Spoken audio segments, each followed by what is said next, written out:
السلام علیکم ورحمۃ اللہ وبرکاتہ۔ عبد الرحمن بن کعب سے روایت ہے، جب سیدنا کعب رضی اللہ عنہ نبینا ہو گئے تو ان کے لڑکوں میں وہی کعب کو راستے میں پکڑ کر چلاتے تھے۔ انہوں نے بیان کیا کہ میں نے سیدنا کعب رضی اللہ عنہ سے ان کے غزوہ تبوک میں شریک نہ ہو سکنے کا واقعہ سنا۔ انہوں نے بتایا کہ غزوہ تبوک کے سوا اور کسی غزوہ میں ایسا نہیں ہوا تھا کہ میں رسول اللہ صلی اللہ علیہ وآلہ وسلم کے ساتھ شریک نہ ہوا ہوں۔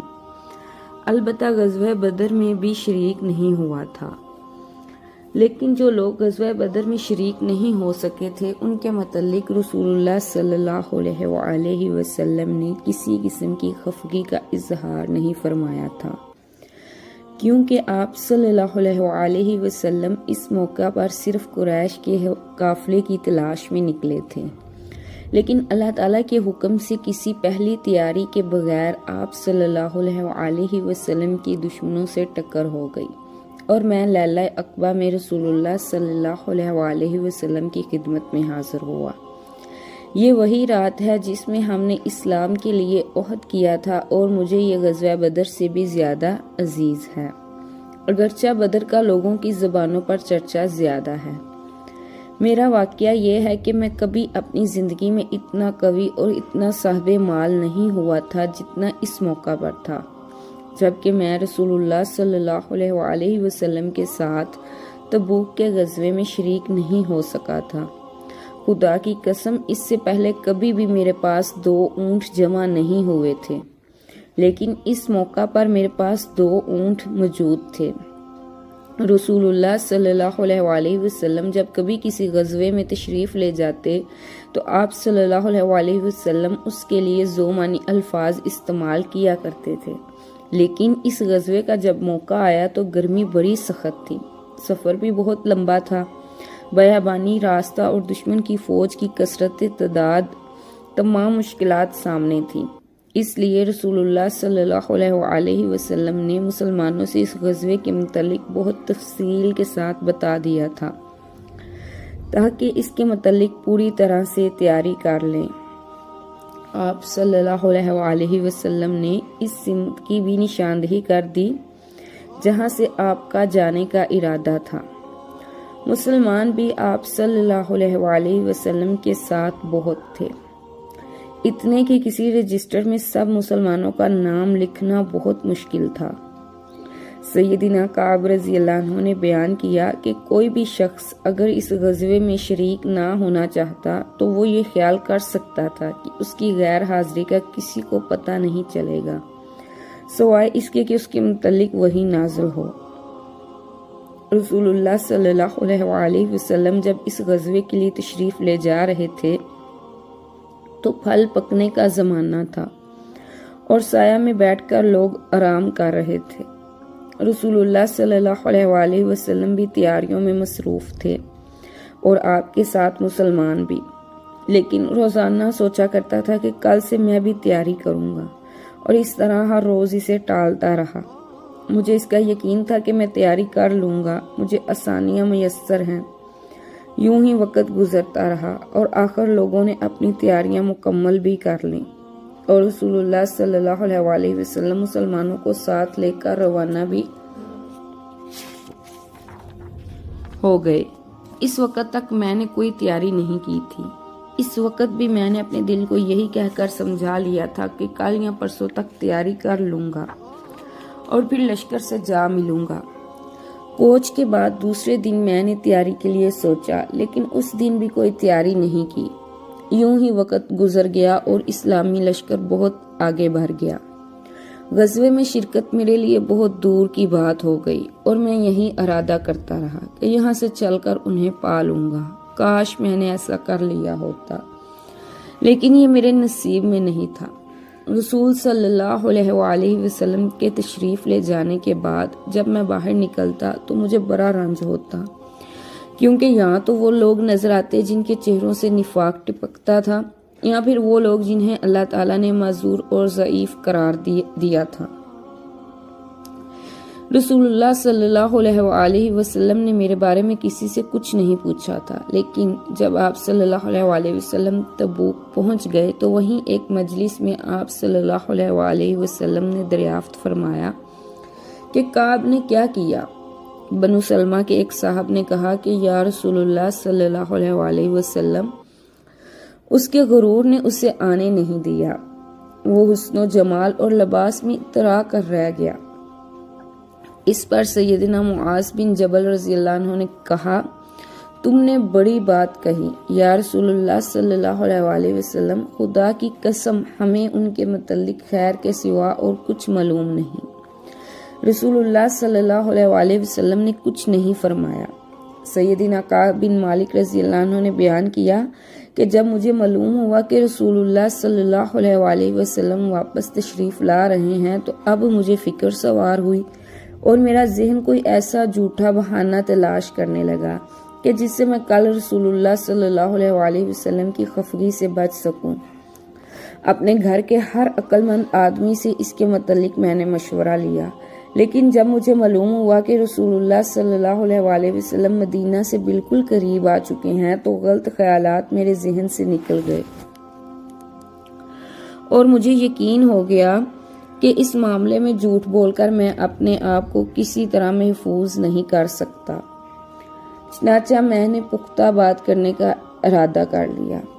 صبح کے وقت رسول اللہ صلی اللہ علیہ وآلہ وسلم تشریف لائے۔ جب آپ صلی اللہ علیہ وآلہ وسلم کسی سفر سے تشریف لاتے تو یہ آپ صلی اللہ علیہ وآلہ وسلم کی عادت تھی کہ پہلے مسجد میں تشریف لے جاتے اور 2 رکعت نماز پڑھتے، پھر لوگوں کے ساتھ مجلس میں بیٹھتے۔ جب آپ صلی اللہ علیہ وآلہ وسلم اس عمل سے فارغ ہو چکے تو آپ صلی اللہ علیہ وآلہ وسلم کی خدمت میں لوگ آنے لگے جو غزوے میں شریک نہیں ہو سکے تھے اور قسم کھا کھا کر اپنے عذر بیان کرنے لگے۔ ایسے لوگوں کی تعداد 80 کے قریب تھی۔ رسول اللہ صلی اللہ علیہ وآلہ وسلم نے ان کے ظاہر کو قبول فرما لیا، ان سے عہد لیا، ان کے لیے مغفرت کی دعا فرمائی اور ان کے باطن کو اللہ تعالیٰ کے سپرد کیا۔ اس کے بعد میں حاضر ہوا، میں نے سلام کیا تو آپ صلی اللہ علیہ وآلہ وسلم مسکرائے۔ آپ صلی اللہ علیہ وآلہ وسلم کی مسکراہٹ میں خفگی تھی۔ آپ صلی اللہ علیہ وآلہ وسلم نے فرمایا، آؤ۔ میں چند قدم چل کر آپ صلی اللہ علیہ وآلہ وسلم کے سامنے بیٹھ گیا۔ آپ صلی اللہ علیہ وآلہ وسلم نے مجھ سے دریافت فرمایا، تم غزوہ میں شریک کیوں نہیں ہوئے؟ کیا تم نے کوئی سواری نہیں خریدی تھی؟ میں نے عرض کیا، میرے پاس سواری موجود تھی، خدا کی قسم اگر میں آپ صلی اللہ علیہ وآلہ وسلم کے سوا کسی دنیا دار شخص کے سامنے بیٹھا ہوا ہوتا تو کوئی نہ کوئی عذر گھر کر اس کی خفگی سے بچ سکتا تھا۔ مجھے خوبصورتی کے ساتھ گفتگو کا سلیقہ معلوم ہے، لیکن خدا کی قسم مجھے یقین ہے کہ اگر آج میں آپ صلی اللہ علیہ وآلہ وسلم کے سامنے جھوٹا عذر بیان کر کے آپ صلی اللہ علیہ وآلہ وسلم کو راضی کر لوں تو بہت جلد اللہ تعالیٰ آپ صلی اللہ علیہ وآلہ وسلم کو مجھ سے ناراض کر دے گا۔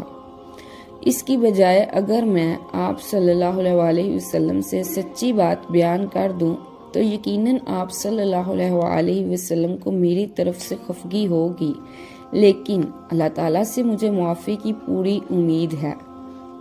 نہیں، اللہ کی قسم مجھے کوئی عذر نہیں تھا۔ خدا کی قسم اس وقت سے پہلے کبھی میں اتنا فارغ البال نہیں ہوا تھا، اور پھر بھی میں آپ صلی اللہ علیہ وآلہ وسلم کے ساتھ شریک نہیں ہو سکا۔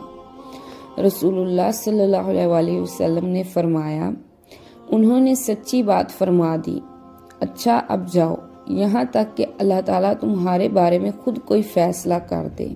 میں اٹھ گیا اور میرے پیچھے بنو سلمہ کے کچھ لوگ بھی دوڑے ہوئے آئے اور مجھ سے کہنے لگے کہ خدا کی قسم ہمیں تمہارے متعلق یہ معلوم نہیں تھا کہ اس سے پہلے تم نے کوئی گناہ کیا ہے اور تم نے بڑی کوتاہی کی۔ رسول اللہ صلی اللہ علیہ وآلہ وسلم کے سامنے کوئی عذر نہیں بیان کیا جیسا دوسرے نہ شریک ہونے والوں نے بیان کر دیا تھا۔ تمہارے گناہ کے لیے رسول اللہ صلی اللہ علیہ وسلم کا استغفار ہی کافی ہو جاتا۔ خدا کی قسم ان لوگوں نے مجھے اس پر اتنی ملامت کی کہ مجھے خیال آیا کہ واپس جا کر رسول صلی اللہ علیہ وسلم سے کوئی جھوٹا عذر کر آؤں۔ پھر میں نے ان سے پوچھا، کیا میرے علاوہ کسی اور نے مجھ جیسا عذر بیان کیا ہے؟ انہوں نے بتایا کہ ہاں، 2 حضرات نے اسی طرح معذرت کی جس طرح تم نے کی، اور انہیں جواب بھی وہی ملا ہے جو تمہیں ملا ہے۔ میں نے پوچھا کہ ان کے نام کیا ہیں؟ انہوں نے بتایا کہ مرار ابن ربیع عمری اور حلال بن امیہ واقفی۔ ان 2 ایسے صحابہ کا نام انہوں نے لے دیا تھا جو صالحہ تھے اور بدر کی جنگ میں شریک ہوئے تھے۔ ان کا طرز عمل میرے لیے نمونہ بن گیا۔ چنانچہ جب انہوں نے ان بزرگوں کا نام لیا تو میں اپنے گھر چلا آیا، اور رسول صلی اللہ علیہ وسلم نے لوگوں کو ہم سے بات چیت کرنے کی ممنوعات کر دی۔ بہت سے لوگوں جو غزوے میں شریک نہیں ہوئے تھے، ان میں سے صرف ہم 3 تھے۔ لوگ ہم سے الگ رہنے لگے اور سب لوگ بدل گئے۔ ایسا لگتا تھا کہ ہم سے ساری دنیا بدل گئی ہے، ہمارا اس سے کوئی واسطہ ہی نہیں۔ 50 دن تک ہم اسی طرح رہے۔ میرے 2 ساتھیوں نے تو اپنے گھروں سے نکلنا ہی چھوڑ دیا، بس روتے رہے تھے۔ لیکن میرے اندر ہمت تھی کہ میں باہر نکلتا تھا، مسلمانوں کے ساتھ نماز میں شریک ہوتا تھا اور بازاروں میں گھوما کرتا تھا، لیکن مجھ سے بولتا کوئی نہیں تھا۔ میں رسول اللہ صلی اللہ علیہ وسلم کی خدمت میں بھی حاضر ہوتا تھا۔ آپ صلی اللہ علیہ وسلم کو سلام کرتا تھا۔ جب آپ صلی اللہ علیہ وسلم نماز کے بعد مجلس میں بیٹھتے، میں اس کی جستجو میں لگا رہتا تھا کہ دیکھوں سلام کے جواب میں رسول اللہ صلی اللہ علیہ وسلم کے مبارک ہونٹ ہلے یا نہیں۔ پھر آپ صلی اللہ علیہ وسلم کے قریب ہی نماز پڑھنے لگ جاتا اور آپ کو کن آنکھیوں سے دیکھتا رہتا۔ جب میں اپنی نماز میں مشغول ہو جاتا تو رسول صلی اللہ علیہ وسلم میری طرف دیکھتے، لیکن جو ہی میں آپ صلی اللہ علیہ وسلم کی طرف دیکھتا، آپ صلی اللہ علیہ وسلم اپنا رخ مبارک پھیر لیتے۔ آخر جب اس طرح لوگوں کی بے رخی بڑھتی ہی گئی تو میں ایک دن سیدنا ابو قتادہ رضی اللہ عنہ کے باغ کی دیوار پر چڑھ گیا۔ وہ میرے چچا زاد بھائی تھے اور میرا ان سے بہت گہرا تعلق تھا۔ میں نے انہیں اسلام کیا، لیکن خدا کی قسم انہوں نے بھی میرے اسلام کا جواب نہیں دیا۔ میں نے کہا، ابو قتادہ، تمہیں اللہ کی قسم، کیا تم نہیں جانتے کہ مجھے اللہ تعالیٰ اور اس کے رسول صلی اللہ علیہ وسلم سے کتنی محبت ہے؟ انہوں نے کوئی جواب نہیں دیا۔ میں نے دوبارہ ان سے یہی سوال کیا، خدا کی قسم دے کر، لیکن اب بھی وہ خاموش تھے۔ پھر میں نے اللہ تعالیٰ کا واسطہ دے کر ان سے یہی سوال کیا۔ اس مرتبہ انہوں نے صرف یہی کہا، اللہ تعالیٰ اور اس کے رسول صلی اللہ علیہ وسلم کو زیادہ علم ہے۔ اس پر میرے آنسو پھوٹ پڑے۔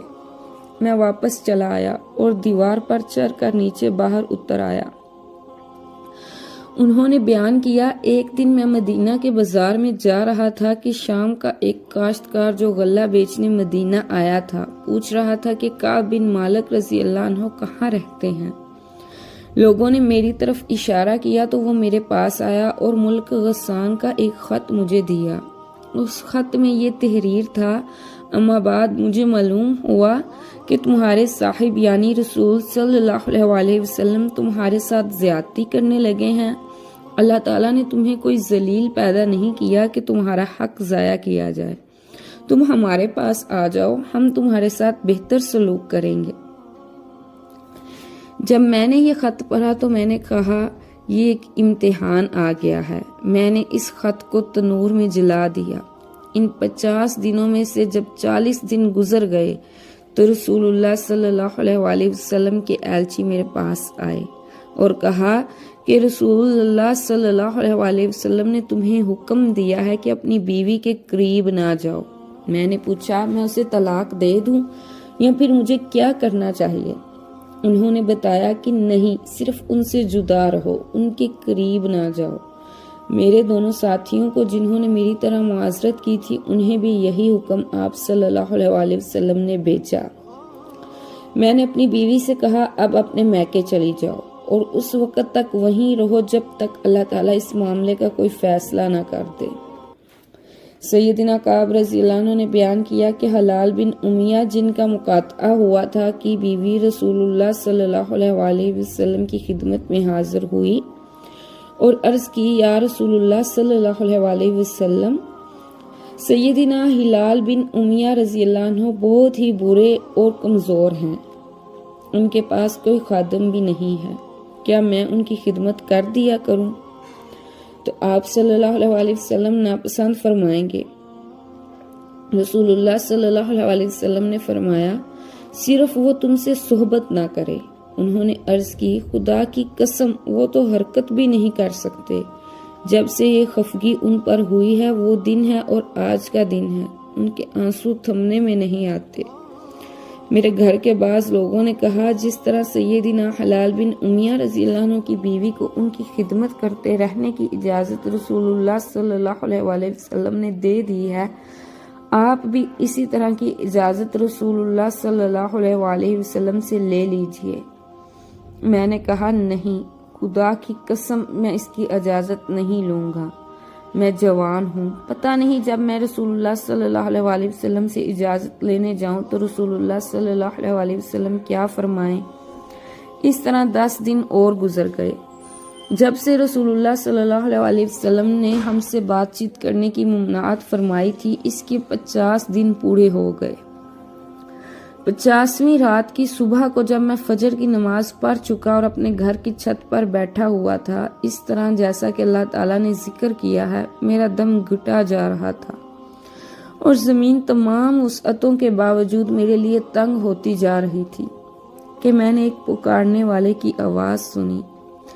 جبل صلعہ پر چڑھ کر کوئی بلند آواز سے کہہ رہا تھا، اے کعب بن مالک، تمہیں بشارت ہو۔ انہوں نے بیان کیا، یہ سنتے ہی میں سجدے میں گر پڑا۔ مجھے یقین ہو گیا کہ اب فراخی ہو جائے گی۔ فجر کی نماز کے بعد رسول اللہ صلی اللہ علیہ وسلم نے اللہ تعالیٰ کی بارگاہ میں ہماری توبہ کی قبولیت کا اعلان کر دیا۔ لوگ میرے یہاں بشارت دینے کے لیے آنے لگے اور میرے دوست ساتھیوں کو بھی جا کر بشارت دی۔ ایک صاحب سیدنا زبیر بن عوام رضی اللہ عنہ اپنا گھوڑا دورائے آ رہے تھے۔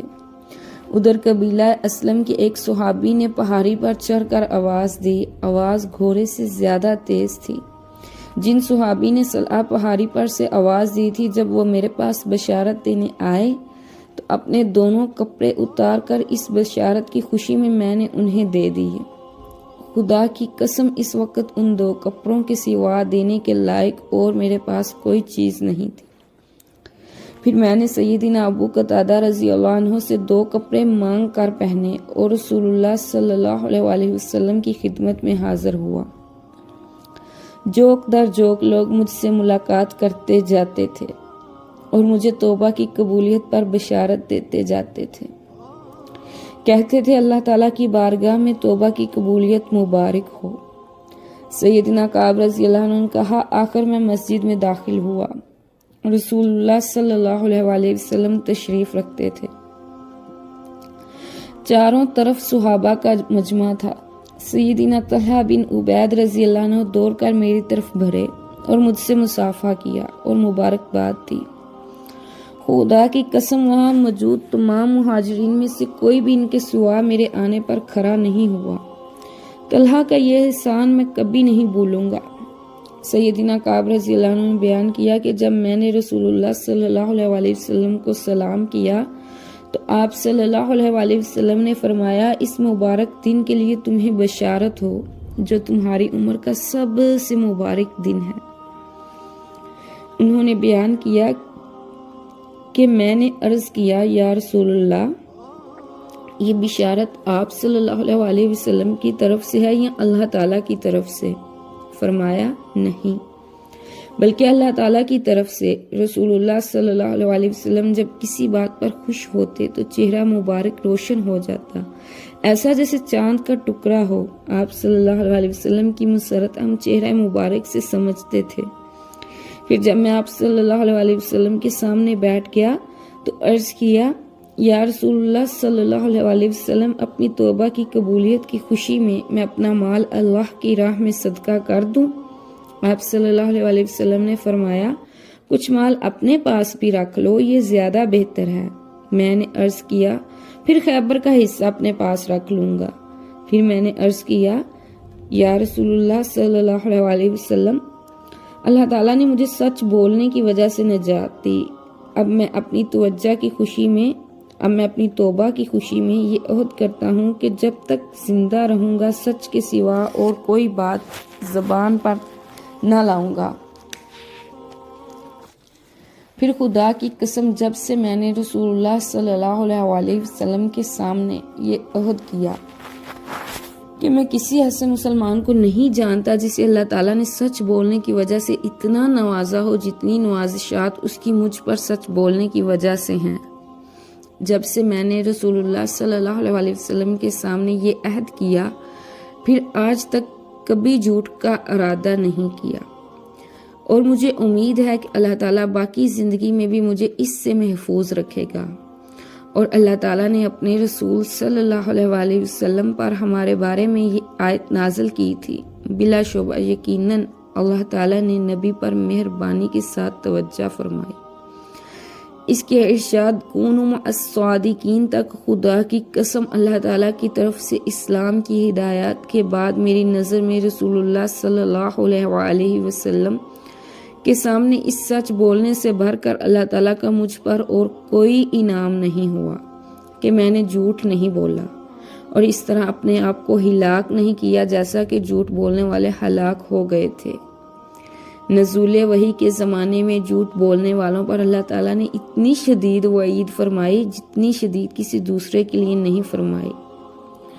سیدنا کعب رضی اللہ عنہ نے بیان کیا، چنانچہ ہم 3 اور لوگوں کے معاملے میں جدا رہے جنہوں نے رسول اللہ صلی اللہ علیہ وسلم کے سامنے قسم کھا لی تھی، اور آپ صلی اللہ علیہ وسلم نے ان کی بات مان لی تھی، ان سے بیعت بھی لی تھی اور ان کے لیے مغفرت بھی طلب فرمائی تھی۔ ہمارا معاملہ رسول اللہ صلی اللہ علیہ وسلم نے چھوڑ دیا تھا، اللہ تعالیٰ نے خود اس کا فیصلہ فرمایا تھا۔ اللہ کا ارشاد ہے، وَعَلَى الثَّلَاثَةِ الَّذِينَ خُلِّفُوا، یہی مراد ہے کہ ہمارا مقدمہ ملتوی رکھا گیا اور ہم ڈیل میں ڈال دیے گئے۔ یہ مراد نہیں کہ جہاد سے پیچھے رہ گئے، بلکہ مطلب یہ ہے کہ ان لوگوں کے پیچھے رہے جنہوں نے قسمیں کھا کر اپنے عذر بیان کیے اور رسول اللہ صلی اللہ علیہ وسلم نے ان کے عذر قبول کر لیے۔ صحیح بخاری کی 4418 نمبر پر یہ احادیث ہے۔ میری اللہ تعالیٰ سے دعا ہے کہ اللہ تعالیٰ ہم سب کی بھی توبہ قبول فرمائے اور ہمیں نیک اعمال کرنے کی توفیق عطا فرمائے۔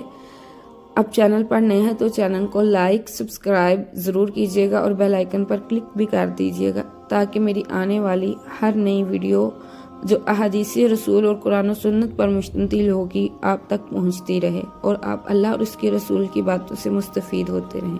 سبحانک اللہم و بحمدک، نشہد ان لا الہ الا انت، نستغفرک و نتوب الیک۔